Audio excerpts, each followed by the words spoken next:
అండి.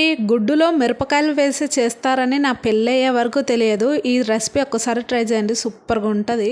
ఫస్ట్ అయితే ఒక మిక్సీ జార్ తీసుకొని పచ్చిమిర్చి, వెల్లుల్లి, ఉప్పు, జీలకర్ర వేసి మెత్తగా గ్రైండ్ చేసి పక్కనైతే పెట్టేసుకోవాలి. ఒక బాండి తీసేసుకొని ఆయిల్ పోసేసుకోవాలి. ఇప్పుడు సలసలా కాగే నూనెలో జీలకర్ర, ఆవాలు, కరివేపాకు వేసి ఆనియన్స్ కూడా వేసి అవి మంచి కలర్లోకి వచ్చాక అల్లం వేసి పచ్చివాసన పోయే వరకు ఉంచుకోవాలి. ఇప్పుడు ముందుగా మిక్సీ పట్టేసుకున్నాం కదా, దాన్ని కూడా వేసి పసుపు, ఉప్పు వేసి బాగా కలిపేసుకోవాలి. నేనైతే 5 గుడ్లు తీసుకుంటున్నాను, ఎందుకంటే మా ఇంట్లో ఈ రెసిపీ అంటే చాలా ఇష్టపడతాడు. మా ఆయనకు ఒక్కటే ఈ రెసిపీ, ఇంకా ఆయన కోసమనే చేస్తున్నాను అనమాట. ఇలా బాగా కలిపేసుకోవాలి. ముందుగా గుడ్లను వేసుకొని కలపరాదనమాట. కలిపినామనుకో గుడ్డు విడిపోతుంది అనమాట. తర్వాత లాస్ట్లో కొంచెం ధనియాల పౌడర్, కొత్తిమీర వేసుకొని దించేసుకోవడమే. సూపర్ టేస్టీతోనే ఉంటుంది. మీరు ఎప్పుడైనా ట్రై చేశారో లేదో కామెంట్ చేయండి.